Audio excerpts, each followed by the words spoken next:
हाँ तो students, electrostatics के एपिसोड नंबर 10 में हम लोग देखेंगे क्वेश्चन नंबर 87 से।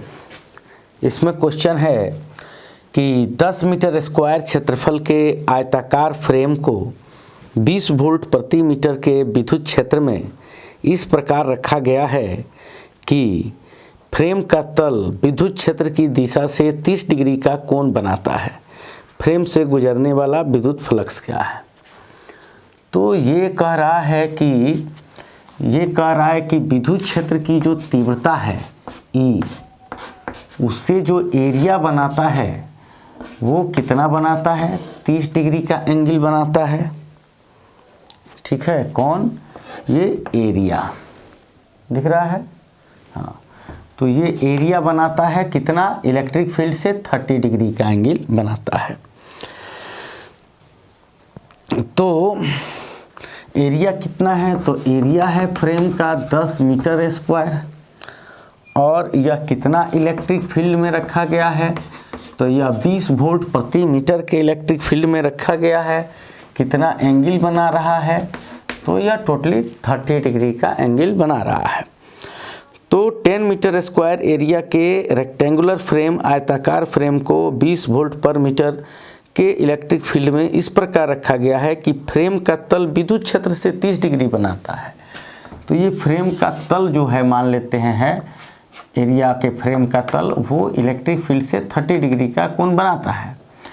तो उस एरिया से कितना फ्लक्स गुजरेगा? तो हम लोग क्या जानते हैं कि किसी बंद तल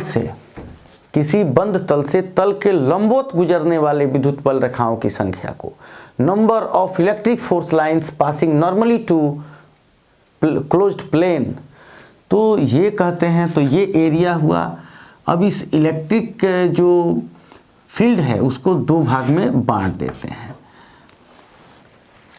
ठीक है, तो इसका ये इधर थीटा के सामने P, तो ये P, तो इधर क्या हो जाएगा? E साइन थीटा, और इधर का कंपोनेंट E कोस थीटा। तो इलेक्ट्रिक फील्ड जो है इस डायरेक्शन में काम करेगा E कोस थीटा, और इस डायरेक्शन में काम करेगा E साइन थीटा। ठीक है, तो एरिया तो ये डायरेक्शन है एरिया का, और एरिया के नॉर्मल डायरेक्शन में इलेक्ट्रिक फील्ड क्या है? तो वो है E साइन थीटा। तो यहाँ पर क्या होता है? फाई बराबर होता है EA, यानी किसी कोई बंद तल जो है और उसका एरिया A है और ये इलेक्ट्रिक फील्ड है, तो किसी बंद तल से गुजरने वाला विद्युत फ्लक्स जो होता है वो विद्युत क्षेत्र की तीव्रता के परिमाण एवं उस तल के क्षेत्रफल के गुणनफल के बराबर होता है। तो ये होता है। तो यहाँ E के जगह पर क्या हो जाएगा? तो लंबवत दिशा में जो है, एरिया के लंबवत दिशा में जो कंपोनेंट है वो हो जाएगा E साइन थीटा और इंटू A हो जाएगा। तो E क्या हो जाएगा? E दिया हुआ है 20 वोल्ट पर मीटर, और साइन थीटा, तो साइन थीटा क्या? साइन 30 हो जाएगा। तो साइन 30 का हो जाएगा 1/2, और एरिया कितना है? तो एरिया है 10 metre square.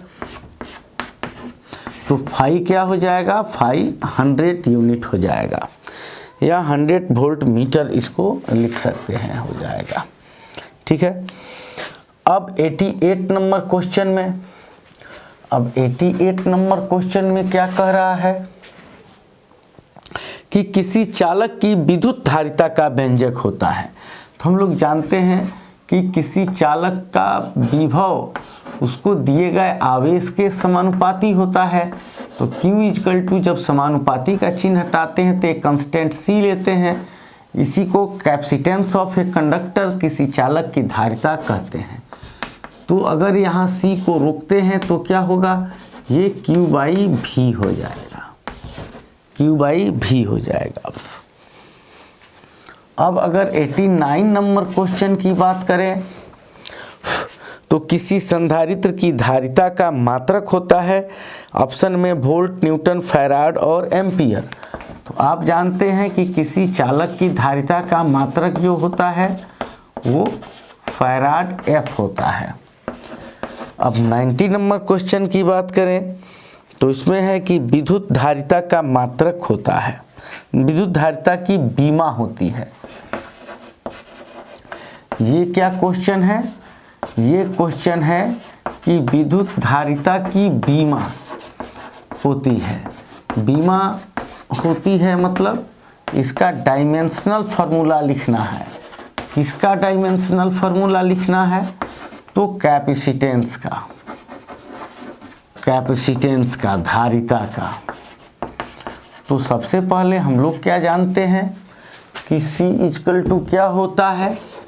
C equal to होता है Q बाई V, और Q बाई V का क्या होता है? V equal to W by Q। ठीक है, तो ये हो जाएगा Q बाई 1, यानी ये कैंसिल हो जाएगा, तो 1 बाई W। तो वर्क का क्या होता है? Force into displacement. तो वर्क का होता है ml/t-2, यानी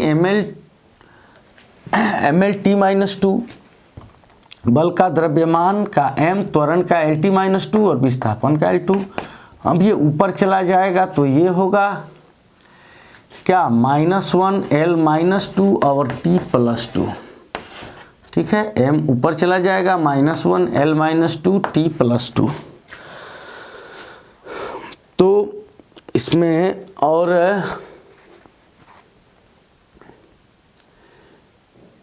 क्या होता था? तो C equal to Q by V, तो V equal to W by Q। तो ये ऑप्शन नंबर क्या है? m-1 L-2 T⁴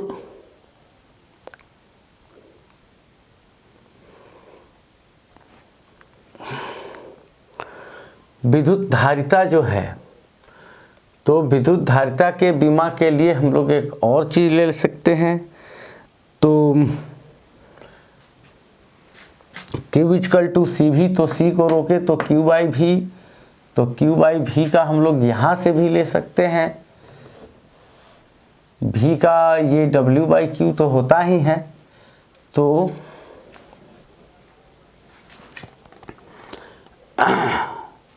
ये m-1 L-2 T2।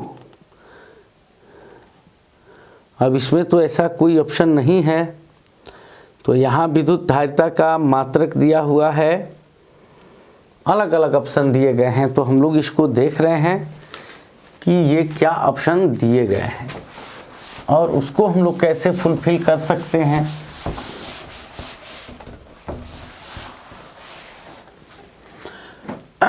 तो अगर विद्युत धारिता के मात्रक की बात करें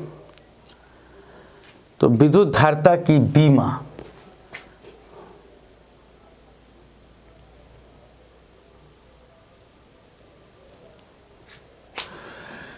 तो यहाँ पे अगर C की बात करें 4πε0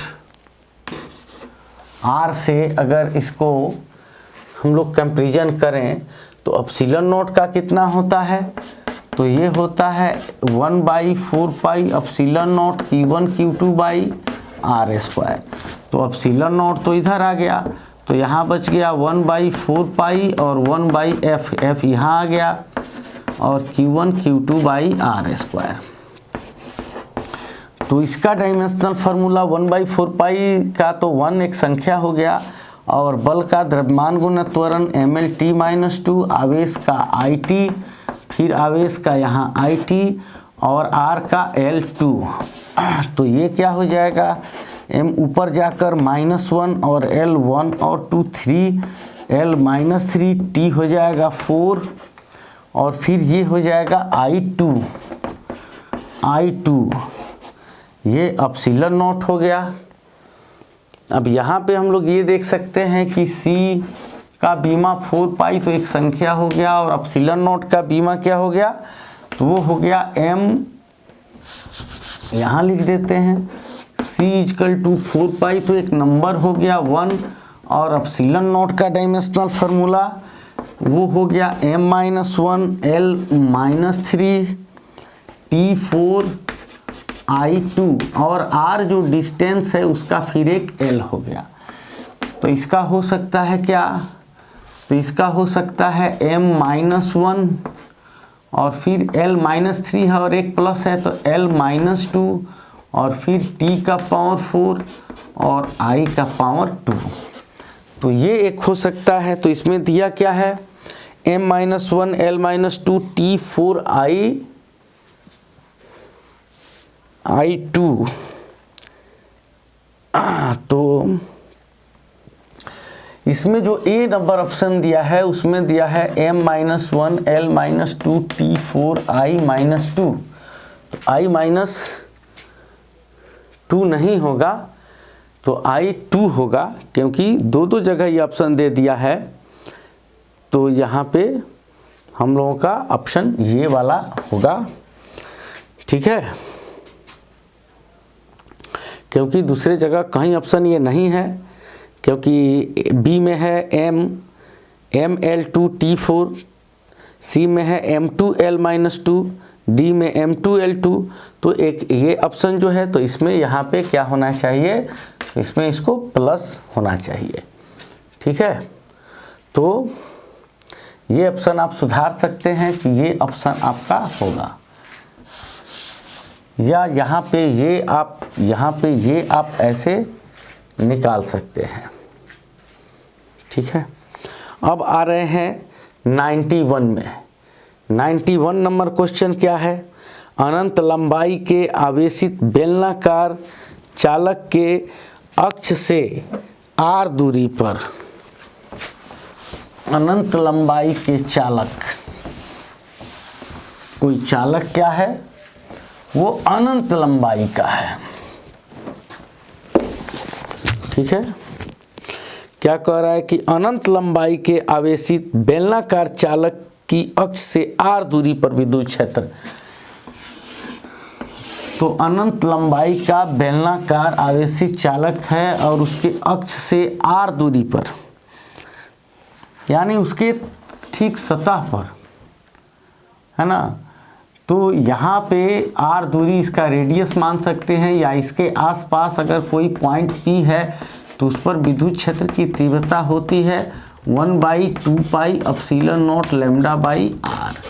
हम लोग इसको ज्ञात किए थे, या इसी को लिख सकते हैं 1/4πε0 2 λ/r, ठीक है। तो वहीं आपका बी नंबर ऑप्शन ये वाला दिया हुआ है, ठीक है। अब इसको हम लोगों ने क्या किया था, तो हम लोगों ने एक वायर माना था और इसका जो है एक गॉसियन सरफेस माना था, L लंबाई और R रेडियस का। तो विद्युत फ्लक्स का परिभाषा जो है वो क्या होता है, तो d phi equal to E D A cos theta. तो ये डी ए जो लेंगे वो ई के ही डायरेक्शन में हो जाएगा, तो वो ई डी ए कॉस थीटा यानी कॉस 0, और इसको इंटीग्रेट करेंगे तो फाई इजकल टू ई ए, और एरिया ये हो गया 2πr_l, ये गॉसियन सरफेस का। और यहाँ गॉस के थ्योरी से क्या था, q/ε0। अब दोनों को इक्वल किए तो क्या मिला था, 1/2πε0 r_l और यहाँ q। तो यहाँ पे लीनियर चार्ज डेंसिटी लैम्डा था, तो q के जगह पे क्या हो गया था, तो लैम्डा इजकल टू q/l, तो q इजकल टू यहाँ हो गया था लैम्डा l/2πε0 r_l। तो वही इंटेंसिटी आपको मिला 1/2πε0 λ/r, ठीक है। तो ऐसे हम लोगों ने इसको प्राप्त किया था। तो ये क्वेश्चन नंबर क्या है, 91, और इसका कौन सा ऑप्शन सही है, तो इसका बी ऑप्शन सही है। अब बात करें कि 92 नंबर क्वेश्चन जो है, तो यदि किसी खोखले गोलीय चालक को धनावेशित किया जाए तो उसके भीतर का विद्युत विभव तो क्या होगा, तो शून्य होगा, धनात्मक एवं समरूप होगा, ऋणात्मक एवं समरूप होगा, अब स्वसमरूप होगा, कुछ भी होगा। तो यदि किसी खोखले गोलीय चालक को धनावेशित किया जाए तो उसके भीतर का विद्युत विभव, यदि ये खोखला गोलीय चालक है तो धनावेशित किया जाए तो अगर इसके सतह पर विभव है 10 वोल्ट तो इसके अंदर भी किसी बिंदु पर विभव क्या होगा, 10 वोल्ट ही होगा।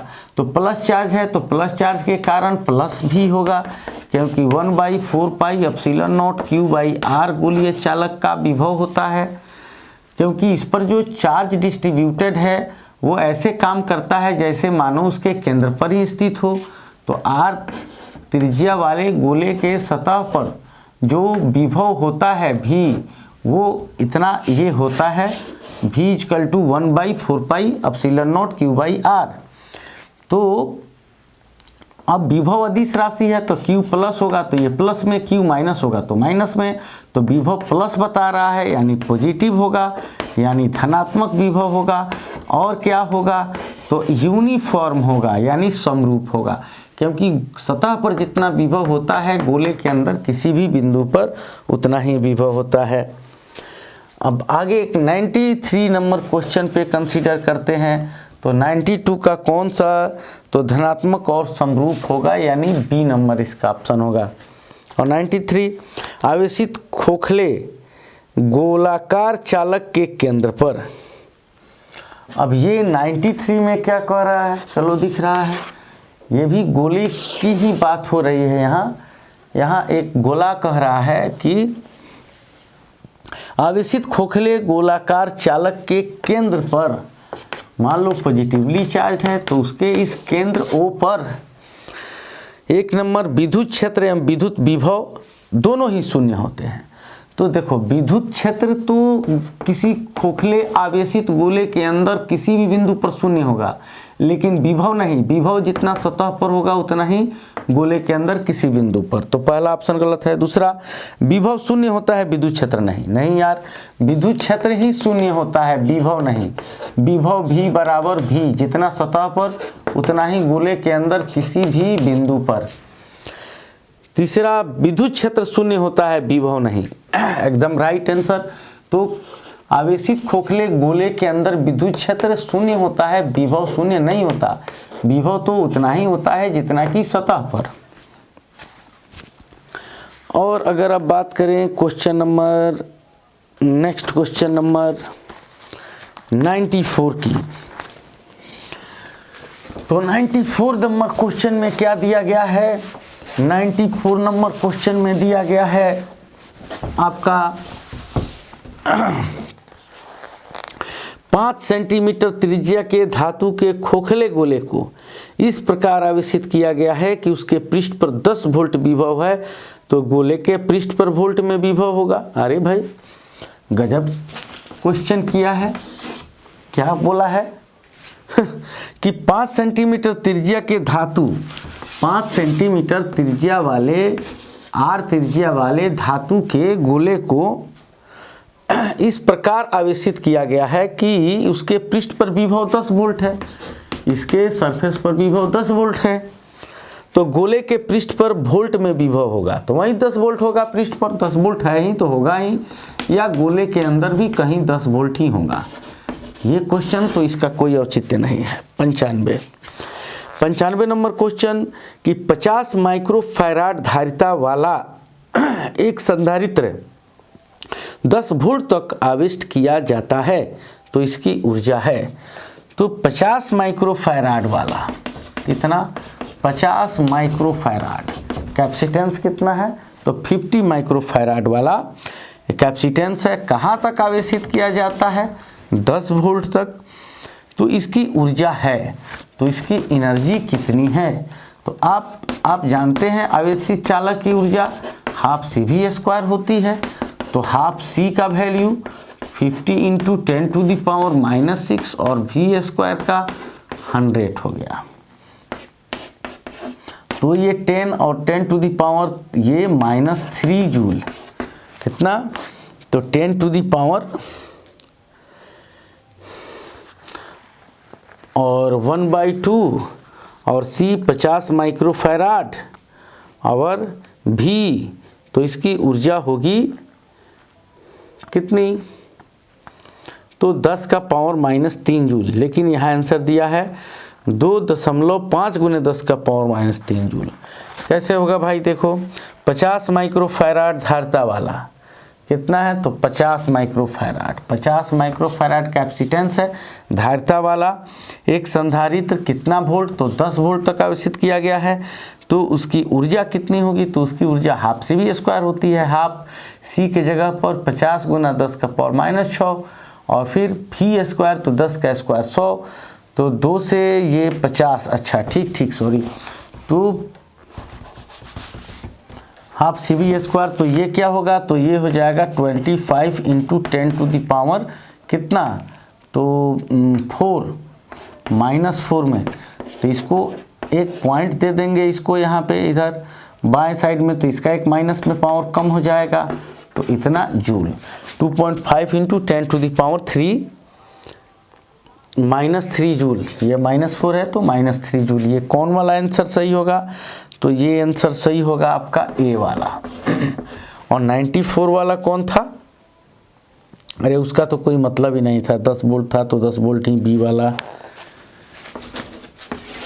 और अब बात करते हैं 96 नंबर क्वेश्चन की, तो उसमें है एक 10 माइक्रोफैराड धारिता वाले संधारित्र को कितना, तो 10 माइक्रोफैराड यानी 10 × 10⁻⁻⁶ फैराड यानी 10⁻⁻5 फैराड।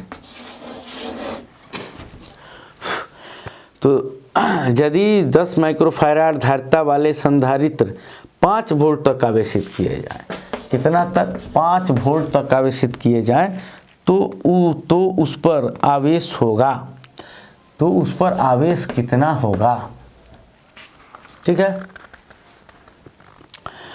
तो क्या दिया हुआ है कि यदि 10 माइक्रोफैराड धारिता वाले संधारित्र, 10 माइक्रोफैराड इसका धारिता दे दिया है और 5 वोल्ट तक आवेशित किया जाए, तो इस पर आवेश कितना होगा, तो धारिता का सूत्र क्या होता है, ये Q = CV आप जानते हैं, उससे धारिता का जो परिभाषा जो प्राप्त किए हैं, तो C का वैल्यू है 10⁻⁻5 और V है 5, तो उस पर आवेश हो जाएगा 5 × 10⁻⁻5 कूलम्ब, ठीक है। 5 × 10⁻⁻5 नहीं दिया है, तो वो दिया है कैसे, 5 × एक जीरो इस पे बढ़ा करके इसका माइनस में एक पावर बढ़ा देंगे, तो ये दिया है 50 × 10⁻⁻6 कूलम्ब।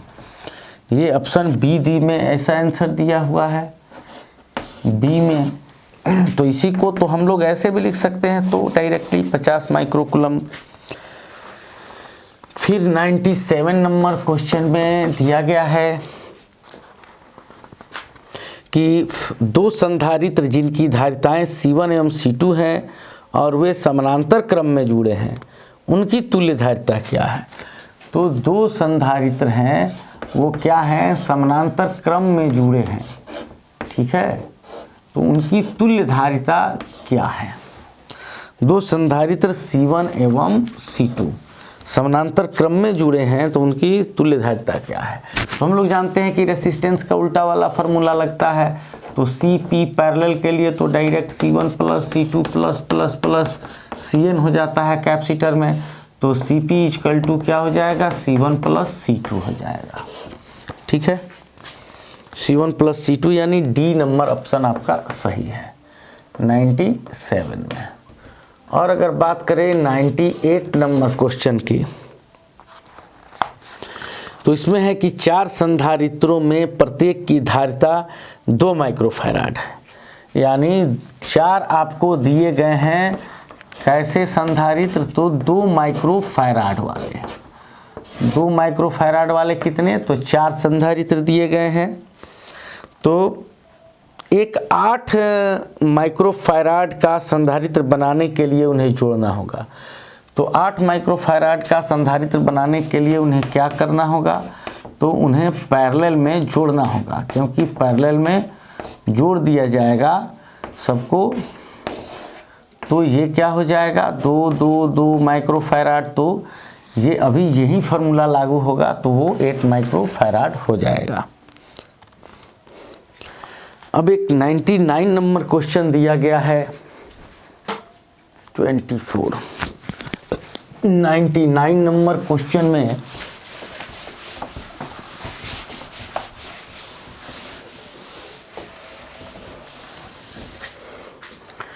99 नंबर क्वेश्चन में दिया गया है कि किसी दिए गए पृष्ठ के लिए गॉस का नियम इस प्रकार लिखा गया है। गॉस का नियम किस प्रकार लिखा गया है? तो linear integration of electric scalar product of electric field intensity and small area element zero, इससे यह निष्कर्ष निकलता है। ऐसे दिया गया है कि ये integration E dot D A equal to zero है, तो इसका क्या निष्कर्ष निकलता है? तो इसका मतलब क्या हो गया? E D A cos theta equal to zero.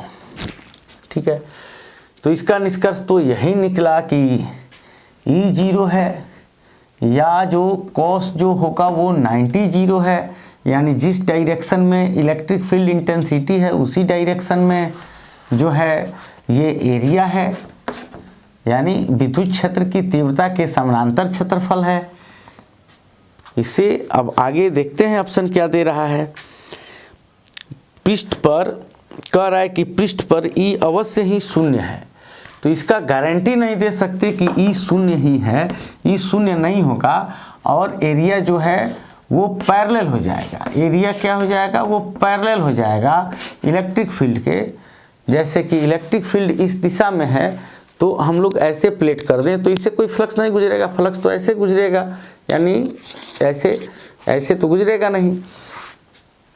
तो इसका मतलब ये नहीं कि अवश्य इलेक्ट्रिक फील्ड जीरो ही होगा, तो ये ऑप्शन नहीं होना चाहिए। दूसरा ऑप्शन दिया है कि पृष्ठ के प्रत्येक बिंदु पर ई तल के लंबवत है। तो विद्युत क्षेत्र ई जो है, ये पृष्ठ जो है, तो इसके पृष्ठ के प्रत्येक बिंदु पर ई तल के लंबवत है। तो आपके कहने का मतलब तल का लंबवत होगा तो cos 90 होगा तो जीरो होगा, तो ये भी कोई गारंटी नहीं है। सी नंबर कह रहा है कि पृष्ठ से होकर संपूर्ण विद्युत फलक शून्य है, तो ये सही हो सकता है। क्यों सही हो सकता है? क्योंकि हम लोग ऑलरेडी जानते हैं कि विद्युत फ्लक्स का परिभाषा क्या हो जाता है, तो ये होता है ई डॉट डी ए। ठीक है, यानी ये कोई एरिया है, ये कोई एरिया है और इससे जो है वो इलेक्ट्रिक फ्लक्स जो है वो गुजर रहा है। तो ये एक स्मॉल एरिया हम लोग यहाँ पे ले लेते हैं, तो स्मॉल एरिया वेक्टर होता है। तो ये तल पर लंबवत बाहर की ओर इसकी दिशा होती है और ये इलेक्ट्रिक फील्ड भी वेक्टर है। तो किसी स्मॉल एरिया से जो गुजरने वाला इलेक्ट्रिक फ्लक्स है, यानी डी फाई, वो इलेक्ट्रिक फील्ड इंटेंसिटी ई और स्मॉल एरिया एलिमेंट दोनों के स्केलर प्रोडक्ट के बराबर होता है। तो अगर इसको इंटीग्रेट करते हैं तो डी फाई का क्या हो जाता है? फाई हो जाता है। ठीक है, और ये हो गया ई डी ए, और ये कह रहा है कि ये दिया हुआ है जीरो, यानी इसके जगह पर जीरो रख देंगे तो क्या हो जाएगा? फाई इक्वल टू जीरो हो जाएगा। तो ये ऑप्शन सबसे बेहतर है, यानी और तो बेहतर वो नहीं है, लेकिन ये एकदम इसका आंसर होगा कि पृष्ठ से होकर संपूर्ण विद्युत फ्लक्स शून्य होगा। पृष्ठ से होकर संपूर्ण विद्युत फ्लक्स क्या होगा? शून्य होगा। क्योंकि इसका ये जो दिया हुआ है तो इसका मतलब ही हो गया ई डॉट डी ए का मतलब ही हो गया डी फाई। तो ये D phi equal to zero, तो डी फाई का इंटीग्रेशन क्या हो जाएगा? फाई, यानी फाई इक्वल टू जीरो। तो पृष्ठ से होकर गुजरने वाला विद्युत फ्लक्स शून्य होगा। 100 नंबर क्वेश्चन क्या है कि वायु में स्थित एकांक धनावेश से निकलने वाला संपूर्ण विद्युत फ्लक्स होता है। तो विद्युत फ्लक्स का वैल्यू क्या होता है? Q by epsilon not. तो एकांक धनावेश, तो Q के जगह पर 1 रख देंगे तो वो क्या होगा? 1 बाई एप्सिलॉन नॉट होगा। तो वो हो जाएगा आपका ऑप्शन नंबर बी। ठीक है बच्चों, तो ये 100 नंबर तक हुआ। अगले एपिसोड में हम लोग देखेंगे इससे आगे ऑब्जेक्टिव।